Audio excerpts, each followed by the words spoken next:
for all of us. It's about predicting where the consumer is going and getting half of it right. One of the things we want to do is create ads that don't suck. Embracing change creates great possibility. I'm Alan Hart, and this is Marketing Today. Today on the show, I've got Augustine Fou. Augustine's an industry-recognized thought leader in digital strategy and integrated marketing and former chief digital officer of Omnicom's healthcare consultancy group. Augustine's research has been quoted by a number of guests that I've had on this show, from Bob Hoffman to Mark Ritson and others. So I thought we'd go to the source today and figure out what ad fraud is all about. We go a little deeper, understanding where the fraud comes from, what mechanisms or platforms are most ridden with fraud today, and more importantly, what should marketers be doing, and where does the money flow?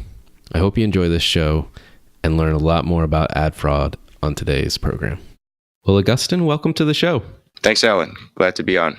Well, tell me a little bit more about your background and how you got to where you are. Great. Well, as I said, I've been in the digital marketing industry here in the trenches of New York since the very beginning. So mid-90s, way back when we still had to convince clients they needed websites.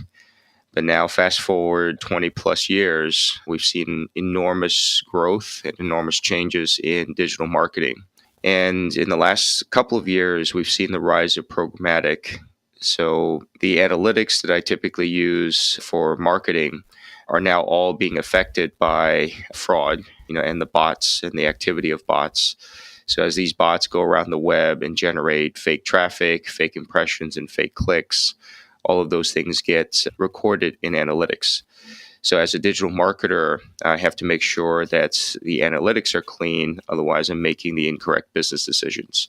So, in the last couple of years, I started focusing in on the fraud research because we really had to figure out how much of the analytics are affected by fraud.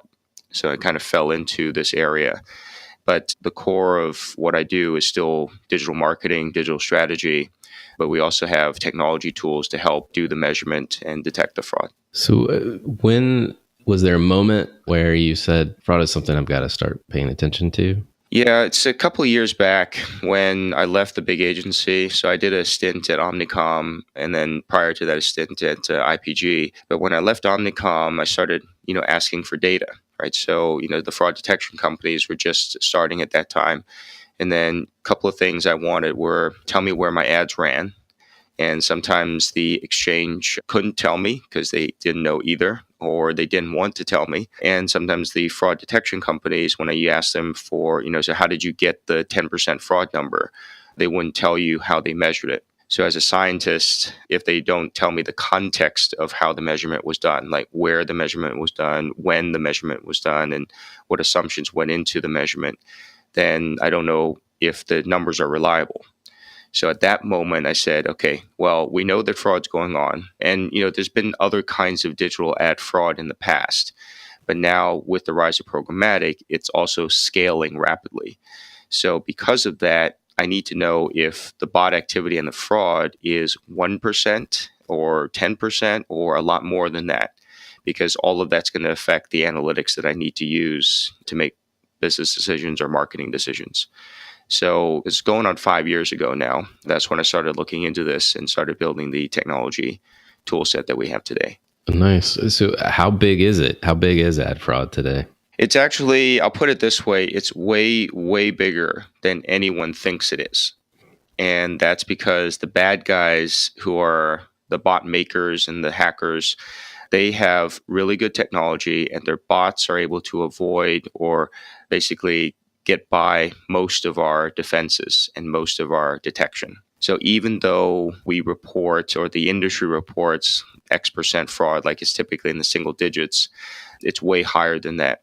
And there's many kinds of fraud, right? Some are, you would consider maybe gray hat techniques where they're just artificially inflating the ad impressions or the counts. Others, things would be like attribution fraud, where they're taking credit for having driven a sale when they actually didn't deserve that credit because the sale would have happened anyway. So there's many ways of looking at it. And I was just telling, one of the big trade associations, it kind of depends on where you look, right? So if you look at programmatic, it could be 90, 99% fraud. If you Wow. look at good publisher, like one of the mainstream magazine publishers and their sites, those sites have a lot of humans because they actually have content that humans want to read. So if you look there, bots and fraud is very, very low, right? So it totally depends on where you look and how you do your calculation. So that's why I'm usually not a fan of the big industry-wide numbers, just because there's so many assumptions that went into it, and they also don't tell you exactly where the measurement was done. So then when you get this big rolled up number, if it's high, it's too scary. If it's low, it lulls people into a false sense of security. Oh, yeah, don't worry, everything's fine. So neither extreme is good for the industry, right? I think fraud still goes on, and the point is being diligent and always looking for it so that you don't get tricked easily. Right. And is it really most prevalent? I mean, based on those numbers, just rough estimates, programmatic seems like the main culprit. Is that the main culprit? Yeah, that's the venue, right? So I call that the swamp. So if you want to play in the swamp, you're going to, it's really, really hard to filter the water to get it back to clean, right? So I'll differentiate kind of the swamp in programmatic. Now, not everyone in there is bad. However, the sheer volume, right, in there is generated by bots and other fraudulent type activities. The reason for that is a lot of the marketers in recent years with the rise of programmatic, the theory was that they could target audiences in the long tail. And yes, there are long tail websites like that particular blog that writes about how to make the best pecan pie in the whole wide world, right? And you just happen to want to go to that blog and find that recipe. But because it's a long tail site, it's not going to have hundreds of millions of people going there. It's probably not even going to have, hundreds of thousands of people going there. It's going to have the 5 to 10 people going there.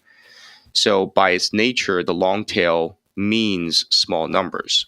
However, in recent years, when we talk about programmatic, okay, there's all these long tail sites that you've never heard of, that you've never seen, but yet they're generating hundreds of millions of page views, billions of bid requests, and trillions of ad impressions per year. How is that possible, right? So there's something that doesn't add up there. That's really the problem that we're dealing with. The volumes in these long tail sites are way, way too high to be even plausible. But a lot of people haven't done that gut check. So it boils down to financial motive, right? So if a site has the motive to inflate their own revenues by buying bot traffic, they will do so. So that's how that works. So if you kind of follow the money and follow the financial motive, that's why it's so bad out in the swamp of programmatic. Now, when you talk about the walled gardens, right? So using that term from the industry, Google and Facebook have been accused of being walled gardens, and they are, because they keep a lot of stuff to themselves. However, if you get back to follow the money, if the ad loads on google.com, Google makes the money. So there's not a rampant amount of bots active on google.com itself. Same thing for Facebook, right? So on Facebook itself and in its app, when the ad loads, Facebook makes the money. So all these bots out here, they can't make money from doing that, so they're not going to waste time, messing around with Facebook on the main property.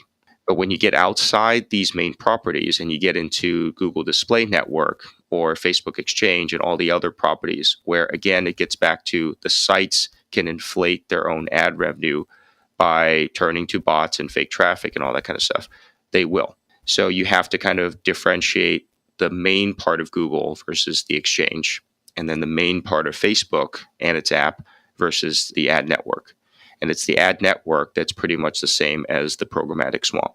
Wow. Okay. So it's not just what I would traditionally think is programmatic. It's also the networks have the issues as well. Exactly. So, sometimes the networks themselves are not the perpetrators of the fraud, but, right. They get tricked because some bad website added themselves into the exchange or just took some ad tech code and stuck it on their website and started running ads.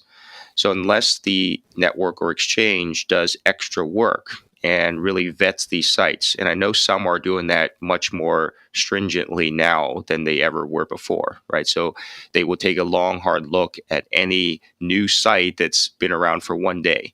Like you can see their domain registration was yesterday, and then today they're trying to get into your exchange.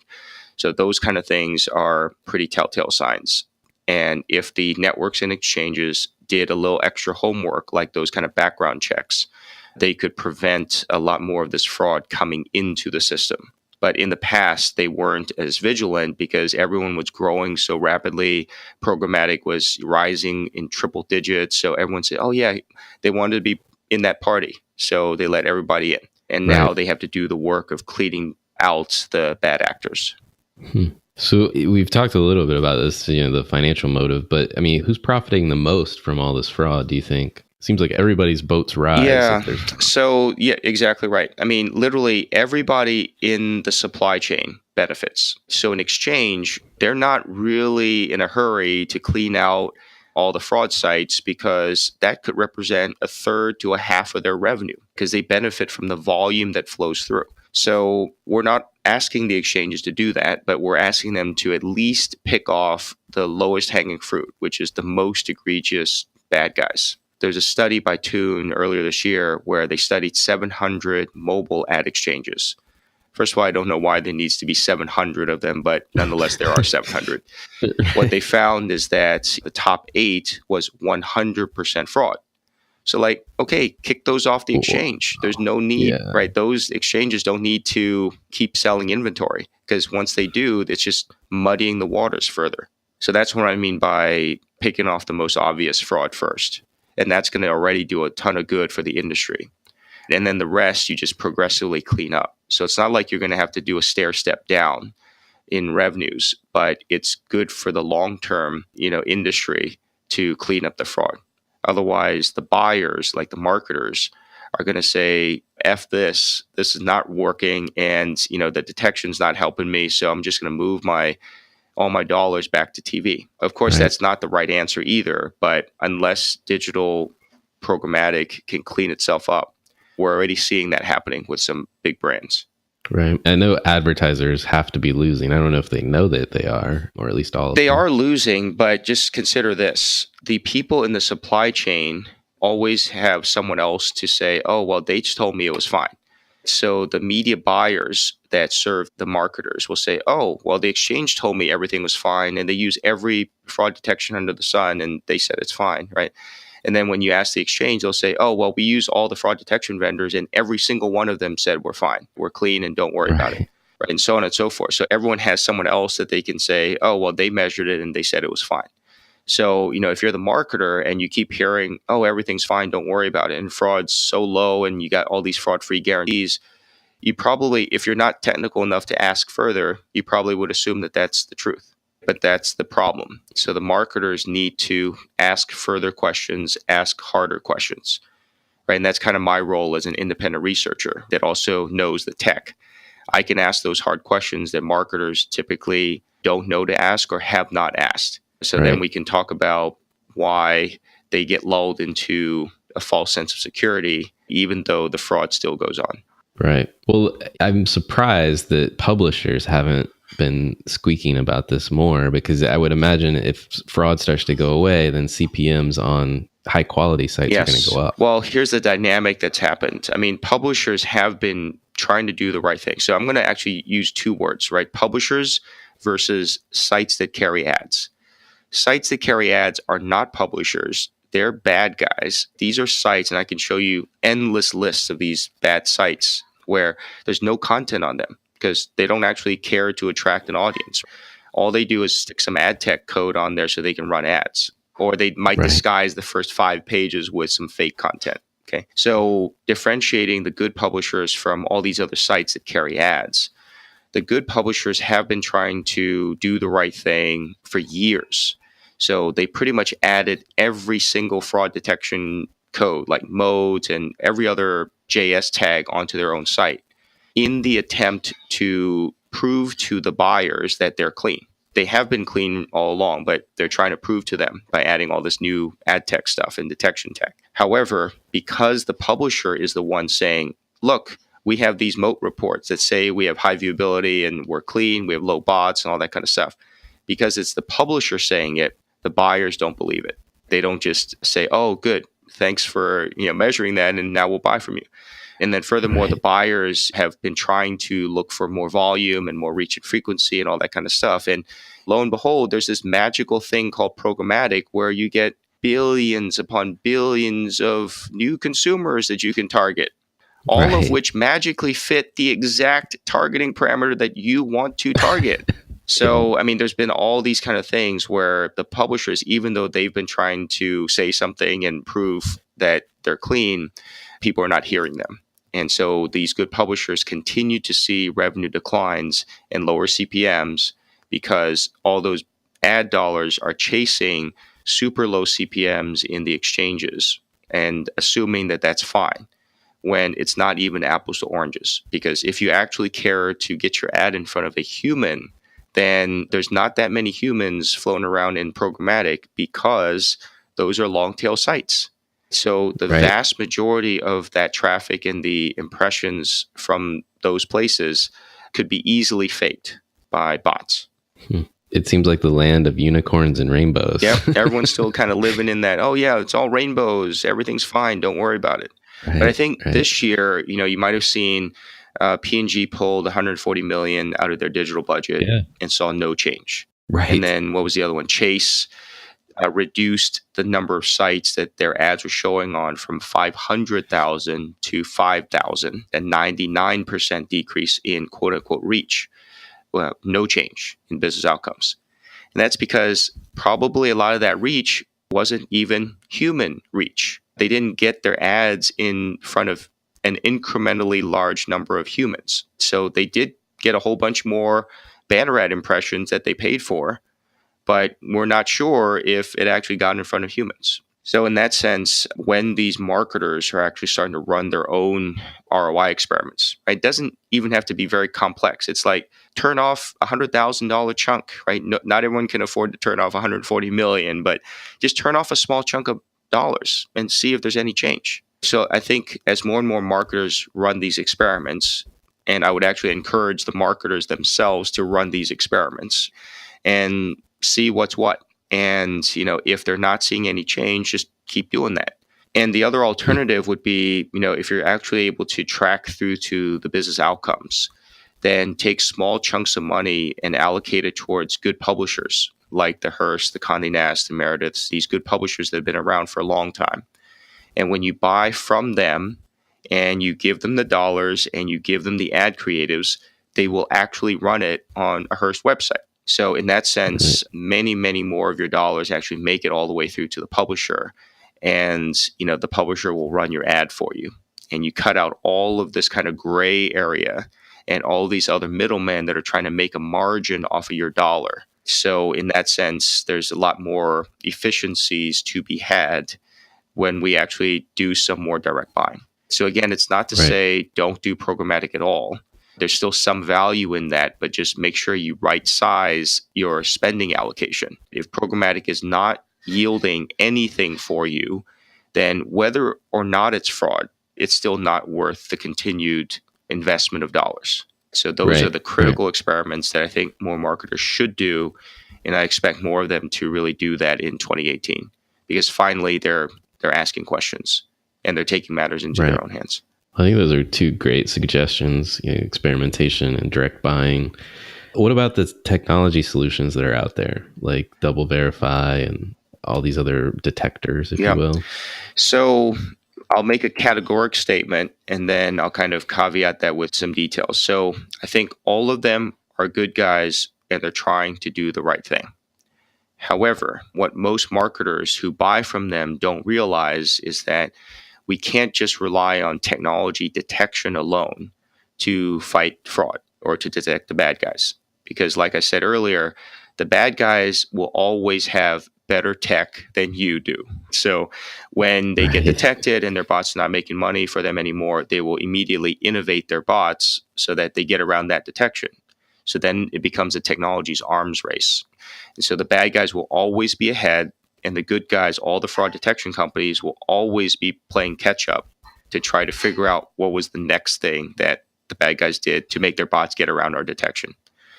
So that being said, those are good technology companies. Those are things that most marketers should use if they're going to go play in the swamp, but just don't rely on it to clean everything up. So even if they give you a clean bill of health and say, oh, it's 3% or oh, it's 0%, double check that. If it's 0% bots and you're still not getting any business outcomes from it, okay, something's wrong there. So it gets back to common sense. And I think most marketers should start to ask these questions. And the other thing is, you probably don't need all 4 technology fraud detection vendors in place. You might need one. So it kind of depends on the situation. So there's been a lot of redundant spending on this kind of stuff. And even if they have 4, it doesn't mean that it's going to detect all the fraud and help them mitigate all of it. So I think those are just common misconceptions that marketers have to get over. Right. This is maybe a tricky question, but as we think about the business players in this, does the industry itself, they have to have a responsibility to create more transparency. Yeah. Right? Like, especially in the swamp. So you're absolutely right. That's what we're supposed to do. Just like, in society, we're supposed to be good citizens, but it doesn't always happen. Right. And it boils back down to financial motivations. So there have been cases, and ANA has documented this, last year in their major transparency report. There are middlemen and buyers who need to maximize their own profits. So they go about it in ways that may not be in the best interest of the client, which is the marketer. So that being said, the same kind of phenomenon obviously happens in digital programmatic. But in programmatic, there's even much more profit motive. So if you can buy the low-cost stuff for 3 cents off the exchanges and then mix that into a media buy where you tell the client it's worth $35 CPMs, you get to keep the change. So with that kind of profit motive, it's so tempting that it's probably hard for a lot of these middlemen to turn that down. It's money staring them in the face. So ultimately, yes, we all have the responsibility for increasing transparency, but because so many people have benefited from non-transparent business activities, until the marketers step in and take things into their own hands, it's not going to automatically get better for them. You see what I'm saying? Yeah. Well, I was talking to a media friend of mine, and he was talking about the notion of seller IDs. And do you think we'll ever get to a place where there's a verified universe of these seller IDs, meaning what properties it's actually ending up on? I think we will. And the good thing is, even something as simple as looking up whether they have a D&B number or whether they actually have a physical address, right? So there was a case just this week that we saw when you actually looked up the registration and the physical address that was listed by that exchange, right? So this is a purported video exchange. The address, if you looked it up, is a Russian restaurant in Brighton Beach. Okay. So if you actually just look that up, you would see something's kind of fishy about this one. And there's no possible way this small business can be selling 100 million impressions per day into the exchanges. So, something as basic as that. So getting back to the seller ID, yes, it would be great to have those. And those are like the publishers, the sellers who would actually register for those.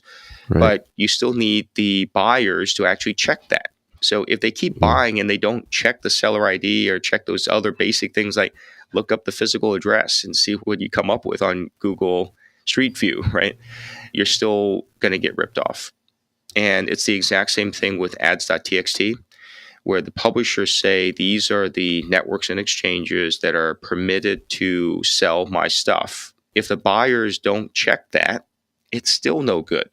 So literally both sides have to do something. They literally have to lift a finger to check it, and then things will get better. Right. So tell us a little bit. I'm not sure listeners are maybe familiar with ads.txt. Can you tell us a little bit more about it? Yeah, very simple. And I like simple things, right? So it's easy to deploy, easy to understand, all that kind of stuff. So ads.txt is literally a text file that a publisher would put on their site. So common example is businessinsider.com/ads.txt. When you go to that URL, you will see just text, which lists the exchanges on which Business Insider sells their inventory, and the seller ID. that they used, the publisher ID or the seller ID on that exchange. So that's the part that the publisher does. So it tells the buyers that these are the authorized exchanges. So if we see Business Insider inventory on an exchange that's not in that list on the ads.txt file, first red flag. So why is this exchange claiming to be selling Business Insider inventory? Okay, so that's one thing. And the second thing is if you look up the seller ID, you'll know, okay, this is the actual Business Insider seller ID. Because the other thing that's happening a lot is what they commonly call domain spoofing. So a bad guy site like fakesite123.com, if they put that domain into the bid request, no one would bid on that because you can see it's fakesite123. Why would anyone bid on that? So the fake sites have to pretend to be somebody else, like a good site like ESPN or Business Insider or FT. That happened a couple weeks back. So FT.com saw 6 exchanges that were selling their inventory, including a whole bunch of video inventory, and FT.com doesn't even have video ads on their site. So in those cases, these were bad sites pretending to be FT.com and then selling inventory on those exchanges. So what a buyer should do with ads.txt is like, okay, when you do the buy, you see the domain name ft.com, but what's more important is for you to look up the seller ID, right? So the seller ID is actually what got paid. And you want to verify whether that seller ID is the correct seller ID of ft.com on that specific exchange. It's one step. It's not hard, but it's a step that most buyers still don't do. So in this case, what's happening is that the bad guys, they're not going to put in ft.com's real seller ID right into the bid request because the bad guy wants it paid. So they put in their own seller ID of this fake site, even though they tell you the domain is ft.com because that's what gets passed into the bid request. So the buyer's bid, it wins, and the ad shows. Later, you need to do the reconciliation to make sure that the seller ID that you paid was actually the real one from ft.com. So I think that's the step that still needs to be done from the buy side to actually make ads.txt work. But ads.txt itself is something very simple, which is what the publishers and the sellers do by putting it on their own website to say these are the authorized sellers of my inventory. Right. Do you know what the adoption rate so far is for publishers doing that? It's actually pretty good. I think there's a couple of studies that said it's in the tens of thousands now of sites that have it. But here's another misconception that we should be careful to bust, which is a lot of people assume that if they just had the ads.txt file that they're good. Don't assume that because we've seen many, many bad guys or shady sites. They already have ads.txt on their sites, even before many of the good publishers, right? Many of the big, huge publishers, because these are literally one-person owned, fraud networks. So, if I need to have my ads.txt file on my site in order for me to keep selling through Google and MediaMath, I'm going to do that. So they just put up an ads.txt file. And in fact, when we looked at some of these fake sites, they just plagiarized all the content of the ads.txt file, right? Some of the seller IDs were not even theirs and all that kind of stuff. It's just that they have an ads.txt file so that they can continue selling through these big exchanges. But the fact that they have it doesn't necessarily mean that that site's a good site. So a lot of the buyers, they shouldn't make that assumption. They should check it. Right. So what about reselling the inventory? I've heard that that's an issue as well in the exchange. And there are legitimate reasons why, right? There are legitimate scenarios when that happens. But you should be listed as a reseller if that's actually legitimate. And you should also know, or the buyer should know that, okay, yeah, you're not actually getting this directly from the publisher or the site. You're getting it through a reseller. Now, if that's happening, then the next question is, how many layers of reselling have happened between the publisher's site and the buyer? That's why, like all of that kind of stuff, again, because of the lack of transparency, you literally don't know what the heck's going on. And that's the risk. That's the danger. Right. Why, not knowing as much as I probably should about this area, why do people resell in general? To make money. So, I mean, it's just arb, right? Arbitrage. Okay. Yeah. Like, why would you do the work if you're not making money? And the reselling is, okay, you can get it for this, like a smaller number over here, and you can sell it for that and get a bigger number over there. Right. Okay, so you keep the difference. That's arbitrage. So everybody does that. I'm looking at some of these DSP things. Literally, it's almost like going in circles and circles and circles. Everything is just resold to somebody else. And that's why you have to ask the question, how many times has it been resold before it gets to you? Because every time it happens, somebody's making margin. That means there's less and less of your dollar that's going to end up to the publisher that actually has to carry your ad. And that's assuming it's even a good publisher, right? If it's a fake site that carries ads that has fake traffic, now that you've laundered it 15 times or you laundered it 5 times through reselling, the buyer just literally doesn't know where it came from. Right. And that's yet another area that's not transparent. And so the buyer gets ripped off. Yeah. I mean, I'm envisioning like Wall Street trading programmatic desk betting on arbitrage opportunities. Exactly. It is exactly that. I mean, this is like high frequency trading, Right. but for ad units, not shares of stock. And it's exactly the arbitrage, right? High frequency trading, if they can make 1 cent off of something, right, because of a stock price movement, they're already golden because now they do 100 million transactions and that's a substantial amount of money. Same exact thing is happening in programmatic, right? We literally set up a parallel economic system to the stock market and we're buying and selling impressions instead of shares exactly that way. And so everybody's trying to arbitrage. Everybody's trying to maximize their own profits.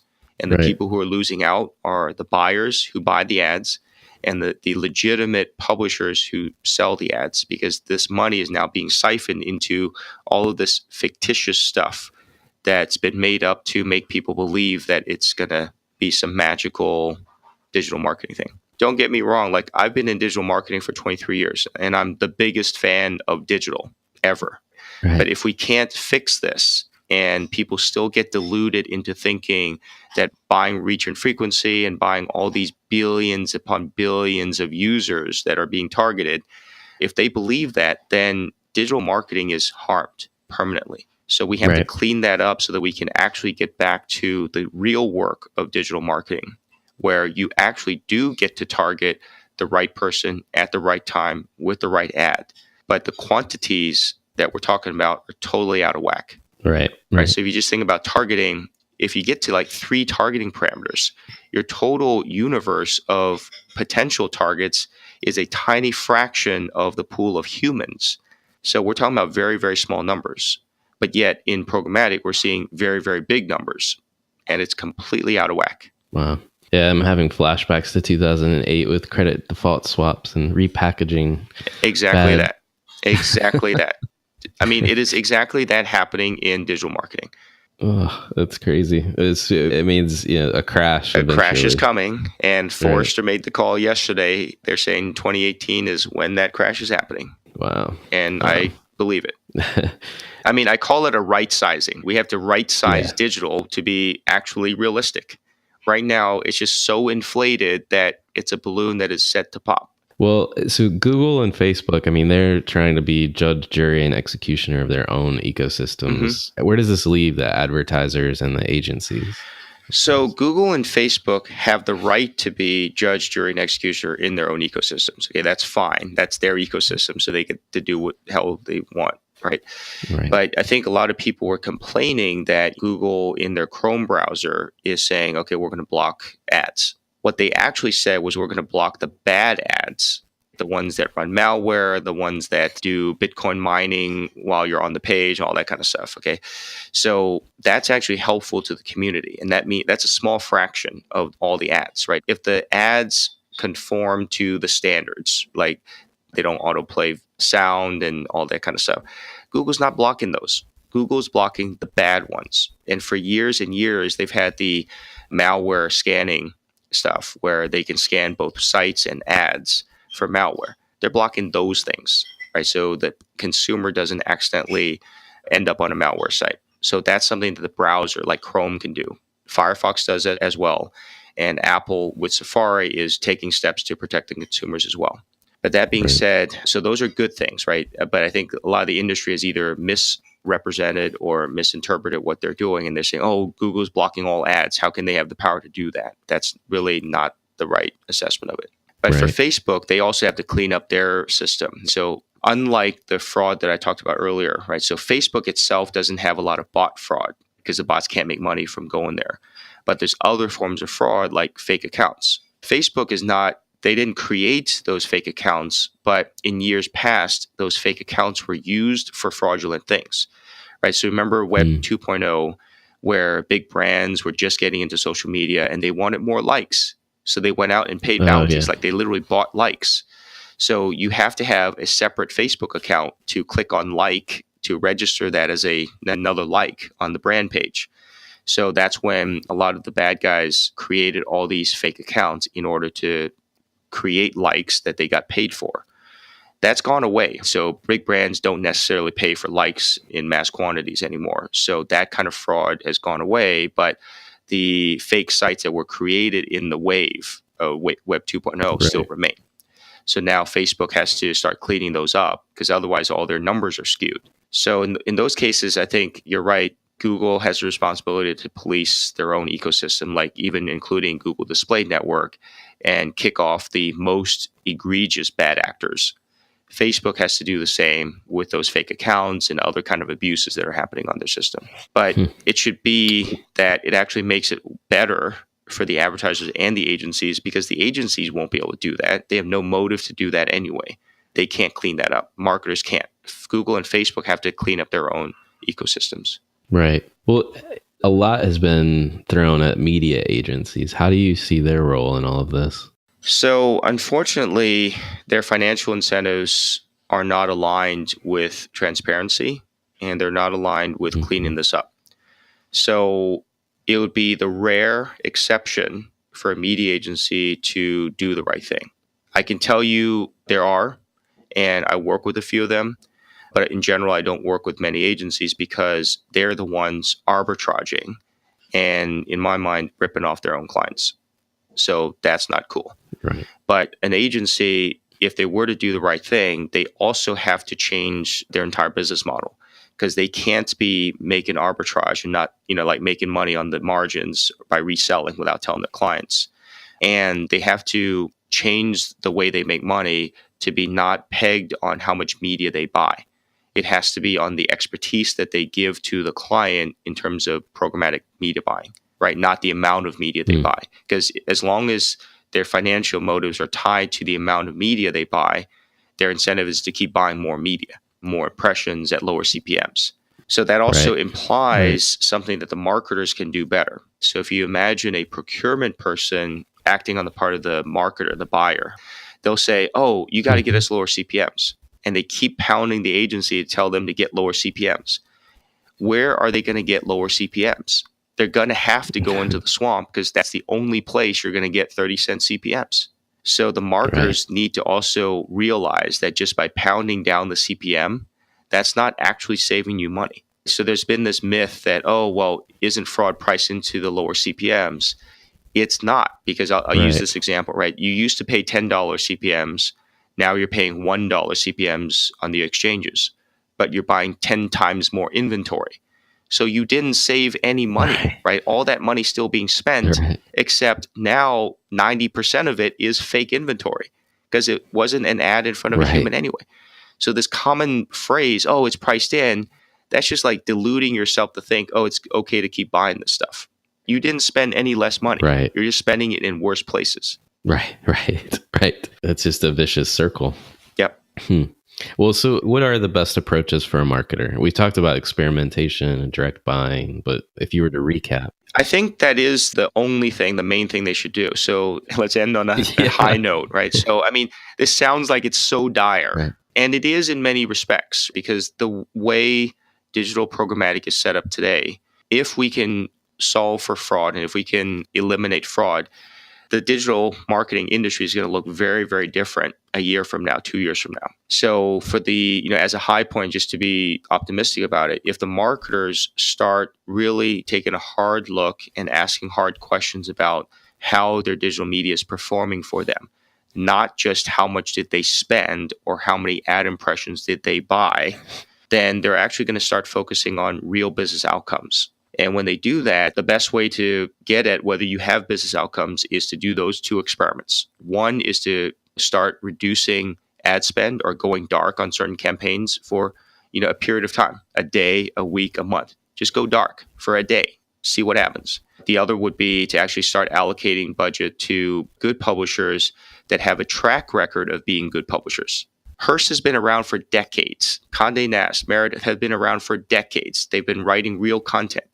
Compare buying from them to buying from a site that's been around for 1 month, Right. And is purportedly selling 100 million impressions per day into the exchanges. Okay, so which do you think is going to be better?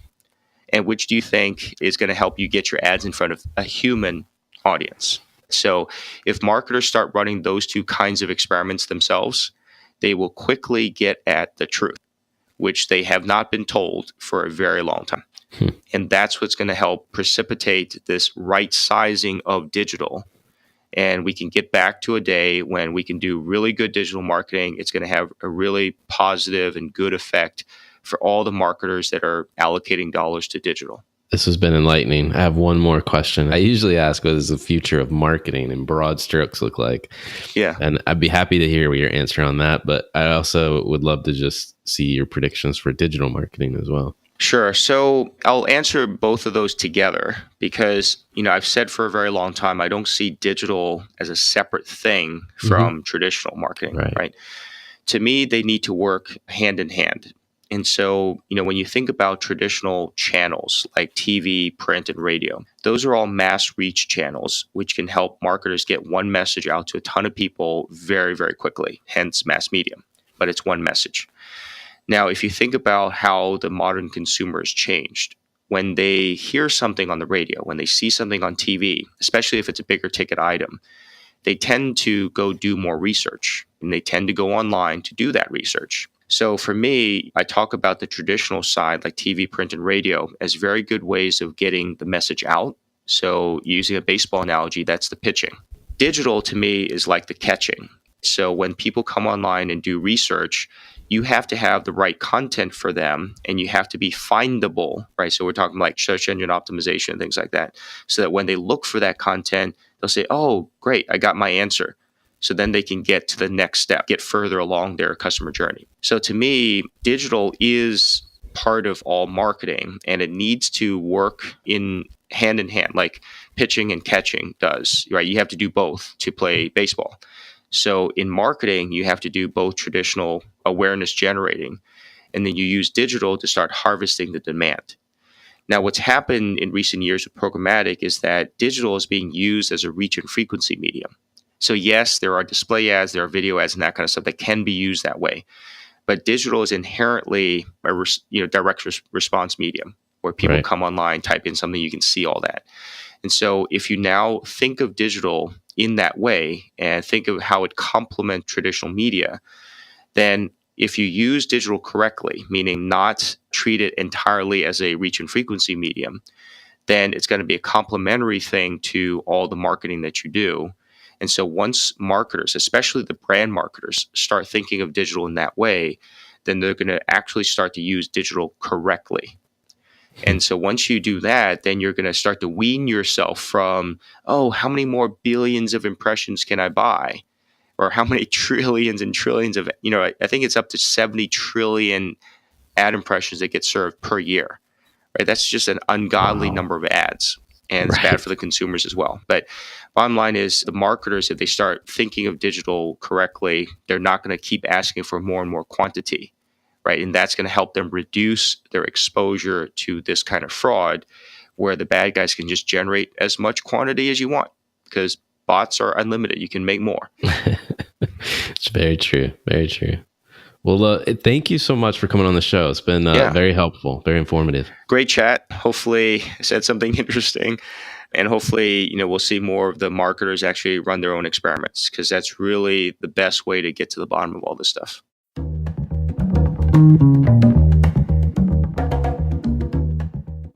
Marketing Today is brought to you by Atomic. Atomic focuses on unleashing the growth potential for clients we serve. Atomic is a strategic consultancy specializing in business, marketing, brand, and innovation.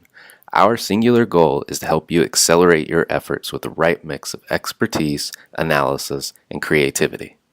Check us out at atomic.com. atomck.com. Hi, it's Alan again. Marketing Today was created and produced by me, with project management by Sarah Williams, audio production by Aaron Campbell, writing and editing by Kevin Greeley, social media support by Megan Woods, art and graphic design by Sarah Dell. If you're new to Marketing Today, please feel free to write us a review on iTunes or your favorite listening platform. Don't forget to subscribe and tell your friends and colleagues about the show. We love to hear from listeners at info@atomck.com. I'm Alan Hart, and this is Marketing Today.